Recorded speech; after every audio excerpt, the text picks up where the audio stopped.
You may have heard that Republican Senator Lindsey Graham is dead. It may have been sudden, but there was no accident. He wasn't assassinated. Given his lifestyle and family medical history, he was just too old to keep living. With his long-term replacement still to be elected, I could not think of a better symbol of the modern Republican Party. Lindsey came from a small town in South Carolina. He went to college and law school to become a military lawyer, and his parents died during his schooling, so he legally adopted his younger sister so that she could get the military benefits. He was then elected to the House of Representatives. Later, while he was in the other part of Congress, the Senate, he was promoted to be a military judge, which seems wrong to me. That would make him simultaneously a part of the legislative and judicial branches of government. I'm a little bit of a Constitution fan, and those things are supposed to be separate. There was some fighting about it in court, and eventually the courts agreed with me, and he was forced to step down as a military judge. That doesn't really tie into the overall narrative, but I'm a nerd, so I thought it was interesting. In the military, Lindsey received several medals, including one for being a reserve legal advisor for prisoners of war in Iraq and Afghanistan. At first glance, that might sound really bad, considering how we treated prisoners in the Middle East after 9/11. But there's no reason to believe he was aware of any torture that took place, and the worst offenses don't even actually line up with when he held the position.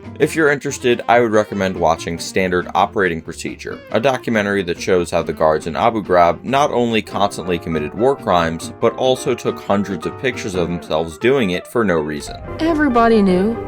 Everybody that was inside of that prison, they had the pictures. Don't eat while you watch it. When these things came out, Lindsey Graham walked a fine line of condemning the acts that took place while defending the Bush administration. He has never wavered in his support for Bush's wars, but he did call for more oversight in the prisons and harsher punishments for those implicated in the crimes. Lindsey's first claim to fame was helping lead the impeachment of Democratic President Bill Clinton. Don't lie under oath to a federal grand jury when meaning the country or begging you not to. Which is fair. Clinton did lie under oath multiple times. Near the end of his term in the House of Representatives, Lindsey voted in favor of going to war in the Middle East, which most now view as a mistake. Obviously, the war in Iraq was a big, fat mistake. And the Patriot Act, which basically says Americans have no right to privacy if the feds think you might be involved with terrorism. One of the provisions of the Patriot Act is called the library provision.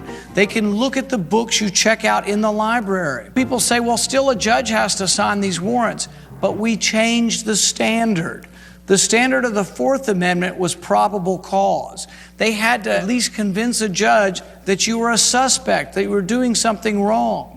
Now the cause or the standard has been changed to relevance. It's worth noting that these actions had bipartisan support, but unlike some Congress members who will have a legacy of acting reasonably with a brief emotional reaction to 9/11, Lindsey Graham's legacy will undoubtedly be as one of the most deranged war hawks in American history who promised to value principles over political power only to abandon his principles when MAGA demanded it. Lindsey became a senator in 2003 and was very close friends with John McCain. In 2009, a populist movement called the Tea Party began, which would later be adopted by Trump and molded into MAGA. For Tea Party members, the prime example of big government and legislative excess is the Obama health care plan, now law, or as Tea Party followers call it, Obamacare has to go. Many in the Tea Party who think Obama was not even born in the United States. He was perhaps born in Kenya. Surveys show a majority of Tea Party members get their news and information from the Fox News television network.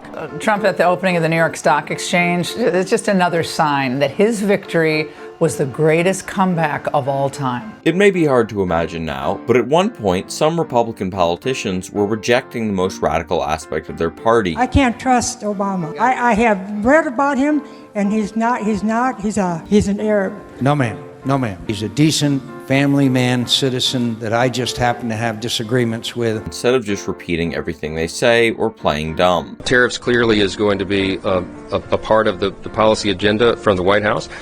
All of that he's said to us will be in the executive branch and not the legislative branch, so they'll have unilateral authority over it. I don't think you'll see across-the-board tariffs in whole countries or whole industries. Look, we're free trade advocates. Today I will sign an order to impose a 10% global tariff over and above our normal tariffs already being charged. For example, Lindsey and McCain were among many Republicans who championed some reasonable bipartisan immigration reform that would actually address undocumented immigration if it passed. Well, here we go again. ran the Senate immigration bill through, and now Tea Partiers are through with him. And boy, did they let Republican South Carolina Senator Lindsey Graham know it yesterday. As opposed to the current platform of openly hating dark-skinned immigrants. They're poisoning the blood of our country. That's what they've done. Not just in South America, not just the 3 or 4 countries that we think about, Africa. As President Trump's immigration crackdown continues, the administration rolled out the red carpet for 59 white South Africans they call refugees. The United States rejects the egregious persecution of people on the basis of race. Trump claims the U.S. had to take in the group because white farmers are being killed in South Africa in what the president calls a genocide. But there's no evidence that's taking place, and some civil rights advocates are now raising questions about the decision to admit only white refugees at a time when the administration has cut off access to others facing war and famine. Waiting outside courthouses to deport people with ongoing legal immigration cases, and shoving a protester, shooting a guy for trying to help her up, labeling him a domestic terrorist for legally carrying a concealed firearm, and preventing local law enforcement from investigating. Do you agree with the assessment from some of your own officials that Alex Preddy is a domestic terrorist or an assassin? Well, I haven't heard that, but certainly he shouldn't have been carrying a gun. In 2015, little old lovable Lindsey launched a presidential bid. I hope they hear that all over the world that I'm running for president of the United States. And his focus was on aggressive foreign policy. I want to be president to defeat the enemies that are trying to kill us. Not just penalize them or criticize them or contain them, but defeat them. It sort of goes without saying, but it wasn't totally incoherent like Trump's foreign policy is. So for example, there was nothing in there about trying to take territory from Canada or Greenland. Whether they like it or not. No tariffs on all our allies or claiming they're all ripping us off. What do you say me for? He proposed soft power instead of trying to cut all humanitarian aid by calling it waste, fraud, and abuse. I've learned from my travels that a small schoolhouse in a remote region educating a young girl can do more damage to radical Islam than any weapon we possess. And Putin was regarded as a bad faith enemy, not as a good friend. Putin seized Ukrainian territory and threatens NATO allies. Lindsey stated his focus very clearly. The biggest threat of all is the nuclear ambitions of the radical Islamists who control Iran. Our close ally, Israel, is at risk as a result of Obama's failed leadership. With Israel, we share values, we share democracy, and our friendship is unbreakable. To our friends in Israel, I will never abandon you. On domestic policy, Lindsey actually sounded like a Democrat at times. If I and others like me have to take a little bit less and pay a little more to help those who need it most, so be it. He supported collaboration and compromise. To my friends in the other party, on the big things we share a common fate. I'll work with you to strengthen the country we both love. Our differences are real and we'll debate them, but you're not my enemy. You're my fellow countryman. I hate my opponent, and I don't want the best for them. Then Trump said this about Lindsey's friend and colleague, John McCain. He's not a war hero. He's a war hero. He's a war hero. 5.5 years. He's a war hero because he was captured. I like people that weren't captured, okay? Lindsey said, He's crossed the line here. What's the line he crossed? Saying that John McCain and people like him are not American heroes. The American people will not tolerate what he is doing now regarding those who have served. He also correctly pointed out that Trump was not a figure to be taken seriously, and his campaign was fueled by scapegoating immigrants and being sensational to no end to dominate media attention. He's going to take all the problems of the world and put them in a box and make your life better. That's what he's selling. Here's what you're buying. He's a race-baiting, xenophobic, religious bigot. He doesn't represent my party. He doesn't represent the values that the men and women who wear the uniform are fighting for. Then Trump gave out Lindsey Graham's phone number. Didn't this guy call me like 4 years ago? Yes.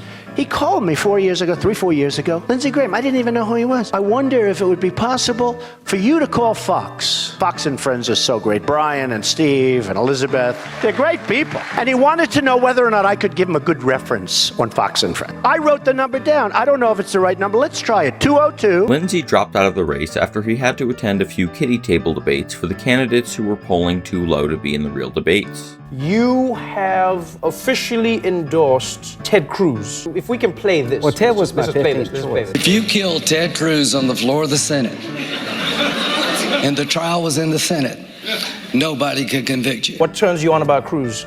That he's not Trump. Prefer a Cruz nomination over a Trump. Again, it's like being shot or poisoned. What does it really matter? Who is shooting and who's poisoning between Trump and Cruz? Well, Donald is like being shot in the head. Okay. You might find an antidote to poisoning. I don't know, but maybe there's time. And if Donald Trump carries the banner of my party, I think it taints conservatism for generations to come. I think his campaign is opportunistic, race-baiting, religious bigotry, xenophobia.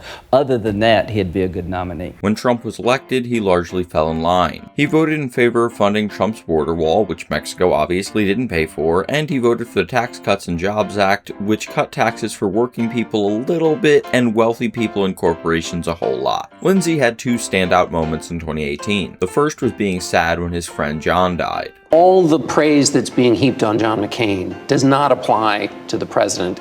I am going to do everything I can to help President Trump, and when he's wrong, I will say so. It bothers me greatly when the president says things about John McCain. It pisses me off to no end, and I let the president know it. The way he's handled the passing of John was disturbing. We finally got it right. I am not going to give up on the idea of working with this president. Did you call the president and tell him to bring the flag back down to half-staff? No, but I called some people around him. The other was when he gave a passionate defense of Trump's second Supreme Court nominee and attacked the Democrats for scrutinizing him. What you want to do is destroy this guy's life, hold this seat open, and hope you win in 2020.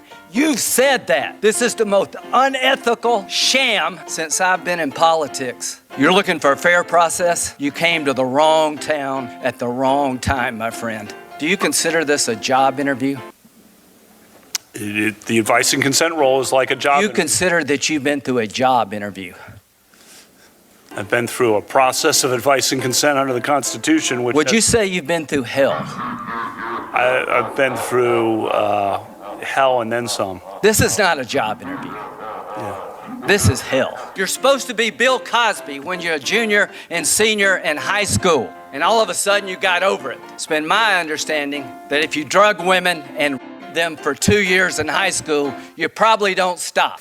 And I intend to vote for you, and I hope everybody who's fair-minded will. I could dig into Brett Kavanaugh and how legitimate or not the Democrats' issues with him were. The White House response comes as several former classmates of Kavanaugh say the Supreme Court nominee was frequently intoxicated and sometimes became aggressive. There were certainly many times when he could not remember what was going on. His accusers say Kavanaugh was drunk during the alleged assaults, but Kavanaugh testified he never blacked out from drinking, and he vehemently denies the sexual assault allegations. But actually, it doesn't matter. I don't give a shit about the legitimacy of the sexual assault allegations against Brett Kavanaugh. Because even if Kavanaugh was sweet little tiny innocent baby Jesus, any means by which Democrats wanted to prevent a Republican appointing a justice to the court would just be getting what was owed to them after the Republicans had cheated to stack the court. When Justice Antonin Scalia died under Obama, he nominated Merrick Garland to the court. The Constitution says the president gets to appoint Supreme Court justices with the advice and consent of the Senate. And for all of U.S. history, that has been taken to mean the president gets to fill vacancies, the Senate votes on if the justice is qualified, they go to the Supreme Court. But when Obama tried to appoint a Supreme Court justice, Senate leader Mitch McConnell decided the Constitution actually meant something different than how everyone had read it for the previous 200 years. It would be one thing if the Republicans voted to not appoint Obama's pick, but McConnell refused to even hold a vote because he decided that 8 months away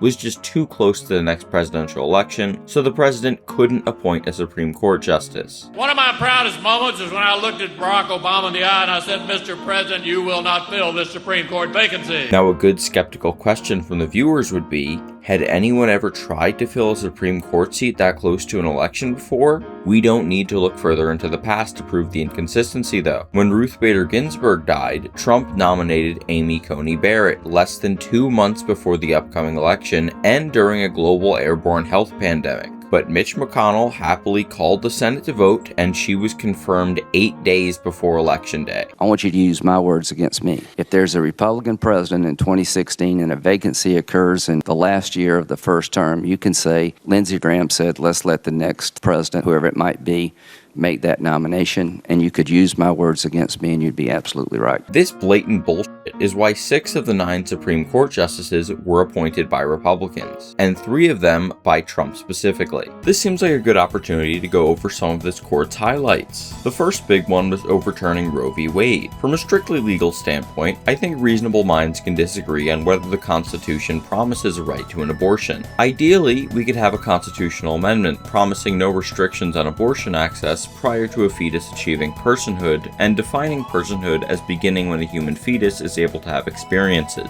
Most arguments against abortion rights just rely on some thoughtless intuition, like the idea of a tiny heart beating being cute. Do you truly, in your heart of hearts, truly believe that this is a human being? This? Without a doubt. Without a doubt? Yes. This is a dolphin fetus. Republicans actually are capable of understanding the distinction between a mindless proto-human and a developing person. Lindsey Graham championed the Pain-Capable Unborn Child Protection Act, a proposed law meant to ban abortions after 20 weeks with the usual exceptions. The United States is one of only 7 countries that allows abortions after 5 months. Overturning Roe v. Wade had horrible outcomes. It didn't reduce the number of abortions, but it did make many women get abortions later and in more dangerous conditions, leading to several women dying. Another one of their decisions was actually foreshadowed in the Kavanaugh hearing. And one of your colleagues said that there was a school of thought in the administration that if the use of race renders security measures effective now and in the long term. You did not respond in the email by denouncing racial profiling. Your response to that colleague's email was that you generally favored race-neutral security measures, but you thought that there was, and I'm quoting you now, interim question of whether the government should use racial profiling before a supposedly race-neutral system could be developed sometime in the future. So it seems that you are okay with using race to single out some Americans for extra security measures because they look different, but you're not okay with using race to help promote diversity and equal opportunity and correct for past documented racial inequality. Sounds like I rejected the racial profiling idea. What's the date? Someone sued ICE for doing racial profiling. The reasonable justices said, we should not have to live in a country where the government can seize anyone who looks Latino, speaks Spanish, and appears to work a low-wage job. But all the conservatives voted to grant a stay, meaning they reversed a lower court's injunction allowing ICE to continue racially profiling. None of the conservatives had the guts to give any explanation for their decision, except the legal scholar Kavanaugh, who said it was, quote, common sense. They also basically endorsed partisan gerrymandering and negated Section 2 of the Voting Rights Act. So now racial gerrymandering is legal as long as you don't explicitly say, I am drawing this map to disenfranchise black people. Yesterday, Senator Stevens was asked the question, what numbers were relied upon to draw these maps? And his answer was pretty conclusive that it was census data. Is that correct? Yes, it's my understanding the census was used. Okay, well, that's pretty interesting because census data doesn't include any partisan scores or partisan data. And your entire argument this entire week has been that this is about politics and partisanship. So if you solely relied on census data, I'm confused about how you knew partisan scores when drawing this map if that wasn't even considered. Speaker Zachary. Thank you. Did you have a question? Chairman Clemens. If that's your answer, that is fine by me, and that is all I need. The court's worst decision, though, was when they granted Trump presumptive immunity for official presidential acts after he tried to steal the 2020 election. Which brings us back to Lindsey Graham. On January 6th, everyone in Congress was probably scared for their lives, and many Republicans were kind of irked that Trump and right-wing media's lies had manifested in the form of a violent mob trying to get Mike Pence to accept fraudulent electoral college votes and reject the state-certified ones, especially considering that foreign interference in our elections is done on social media and has no known impact on vote counting. Ukraine is our enemy. We should rescind all funding and financing, pull out all military support, and we should apologize to Russia. It affects both parties, according to the documents recently released by Trump. You can see these documents for yourself at whitehouse.gov. Go check it out. Despite him claiming that they say the opposite, and many of the documents already being publicly available, and him just pretending that he had some bombshell. Also, Democrats have been transparent about voter fraud. The Democratic governor in the blue state of New Jersey recently announced that because of an error with the DMV, 6,600 non-citizens had been registered to vote, and 400 illegitimate votes had been cast in an election that Trump won nationally. An insignificant portion of the voter base of New Jersey. This shouldn't even be news. 10 times as many people had their vote rejected in New Jersey because their signature didn't look close enough to what they had on record. The only reason this was announced with a press conference is because Trump refuses to accept he lost the 2020 election and has been opening federal investigations into states' voter rolls based on no probable cause, and the law being very clear that the federal government lacks the authority to seize that information. Meanwhile, if we go based on polling data prior to the 2020 election, Biden actually underperformed what was expected. Still, an error in the 2024 election is already being used to argue that the 2020 election was stolen, because any data point can be evidence if you start with a conclusion and work backwards. The only way we're going to lose this election is if the election is rigged. Remember that. And any evidence to the contrary can just be written off as illegitimate. We are fighting the fake news. It's fake, phony, fake. Lindsey Graham was among the Republicans who weren't traitors at the time and remained faithful to the facts and the law. All I can say is count me out. Enough is enough. I've tried to be helpful. But when the Wisconsin Supreme Court ruled 4-3, I agree with the 3, but I accept the 4. If Al Gore can accept 5-4, he's not president. I can accept Wisconsin 4-3. Pennsylvania. It went to the Second Circuit. They said, no, you're wrong. I accept the Pennsylvania Second Circuit that Trump's lawsuit wasn't right. Georgia, they said the Secretary of State took the law in his own hands. He changed the election laws unlawfully. Federal judge said, no, I accept the federal judge even though I don't agree with it. They said there's 66,000 people in Georgia under 18 voted. How many people believe that? I asked, give me 10, and I had 1. They said 8,000 felons in prison in Arizona voted. Give me 10, hadn't gotten 1. There's problems in every election. I don't buy this. Enough's enough. We got to end it. Vice President Pence, what they're asking you to do, you won't do because you can't. If you're a conservative, this is the most offensive concept in the world, that a single person could disenfranchise 155 million people. The person having the greatest number of votes for president shall be president. Where in there does it say Mike can say, I don't like the results. I want to send them back to the states. I believe there was fraud. To the conservatives who believe in the Constitution, now's your chance to stand up and be counted. Final thing, Joe Biden. I've traveled the world with Joe. I hoped he lost. I prayed he would lose. He won. But when it came time to convict Trump for incitement of insurrection, Lindsey voted not guilty. After being so close to this president for 4 years, do you think that you and other Republicans had more of a responsibility to speak out, both privately and publicly, when he said things that were untrue, when he ginned up his base? Do you think that that would have made a difference? I think the Trump presidency has been poorly covered by people in your business. Which was a strategically good move for him. The few Republicans from solid red states who voted yes on insurrection have been voted out. Two-term Republican Senator Bill Cassidy, who was one of the few Republican Senate votes in 2021 to convict Donald Trump, first incumbent senator in 14 years to be denied renomination by his party. Just a week after the president blocked a number of state senators who had voted against him on a congressional redistricting proposal. And this comes just a few days before the president and another one of his intra-party targets on the Republican side, Congressman Tom Massey, faces a Trump-backed Republican primary challenger. When will you change your party affiliation to Democrat? I vote with Republicans 91% of the time.